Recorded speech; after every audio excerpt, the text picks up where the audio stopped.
Hey y'all, hey, and welcome to another session of Meditations with Marigny. So this morning I wanted to hop on and say happy Friday. It is January the 30th, 2026, and I am giving you guys a quick message about being your authentic self, right? Be you. That's what I want to talk about today. I want to talk about be you. BEE, like a bee. And I want to talk about you. So, really, guys, I know it's BE. Okay, I'm just being funny here. But I want to talk about be you. In the process of this dating scene and era that I've been in, one of the things that I think that I have found to be most complimentary to myself and to the men that I have talked to that I found myself attracted to is I am much more drawn to the man that is authentically himself. And I enjoy being my authentic self. I enjoy being the silly, funny, and sometimes very serious me that I am. And I want to talk to you because oftentimes in relational situations, sorry guys, in relational situations, people will be who they want, who they think people want them to be. And the reason that I'm giving deep thought to this is because I had a conversation with a young man that is talking about, and like, we're going to sit down and talk about some things this weekend.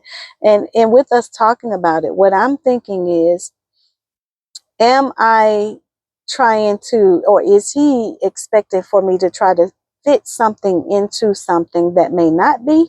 Or is it something that is, and perhaps we hit a bump in the road and perhaps we need to just revisit it and see what adjustments need to be made? And one of the things that I have done throughout this dating process is I have tried to and visualize myself in very natural and organic situations. What does that mean? That means that if typically on Fridays he goes and he shoots pool, or on Fridays he might go and get a haircut, and that's his normal routine, I like to see the routines remain in place. And the reason being is during the dating process, sometimes we get a very false idea of what that person is like, because if we're only going out to 5-star restaurants, and if we are only going to, events, and we're always bowling, and we're always going to putt, and we're always going to Top Golf, the truth of the matter is that's not a realistic lifestyle with that person. And during the dating process, yes, I do think that that needs to be a component. Yes, he needs to date you. Yes, you need to date him. But the seriousness of it is that I am looking more of, what is your everyday life like? Because I want to know, do I fit into that everyday life? Because the everyday life is going to be what we're going to have to live after we finish with this dating process. So dating is supposed to be dating, DAT is a root component to the word data. Data, DATA, or some people say data. Data. My Southern is going to always be data. And so if you look at dating, it is nothing but collecting information. You are collecting data on this person. You're collecting resources. You're finding out about them. And you want to do the same thing for you. You want the information that the person collects on you, you want it to be raw and authentic. You want it to be the person that they would actually get on a regular basis. So I am pretty silly.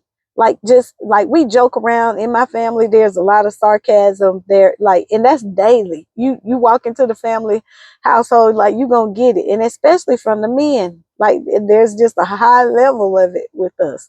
So with my family, it's normal for us to be very jokey and very jubilant, if you will.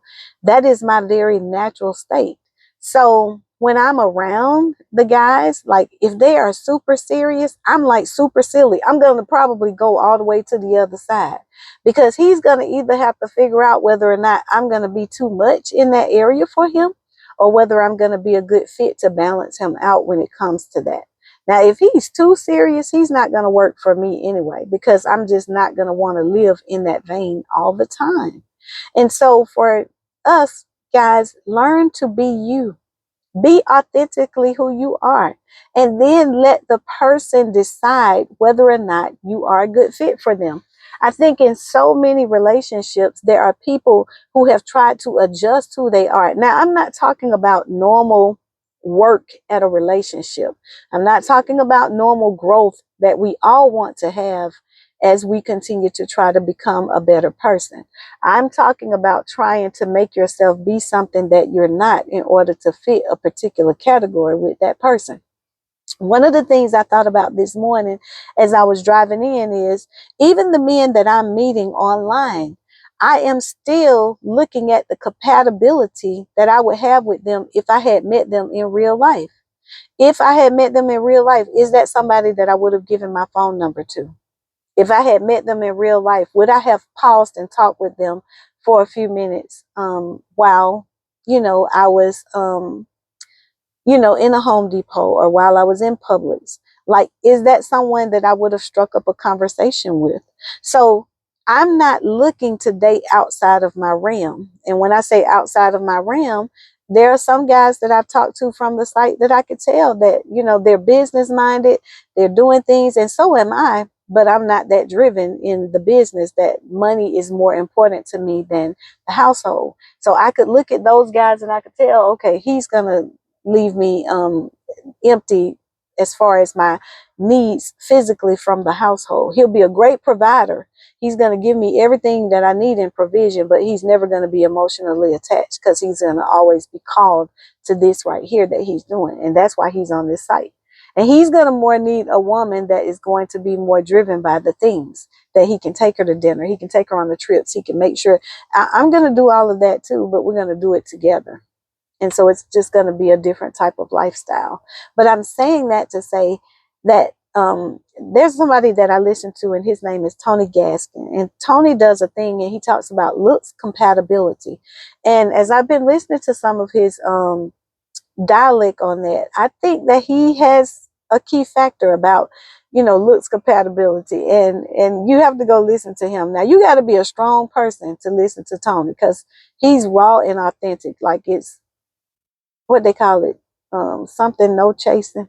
But anyway, it's a concentrated version, and you must be able to understand where he's coming from, because he's going to speak from a strong masculine opinion, but it's not from a place where he is degrading women or things of that sort. It's not the red pill type dialect. But I'm saying that to say that when I look at the compatibility of the men that I have met, I did look at whether or not we would be compatible if we had met just in the regular general world.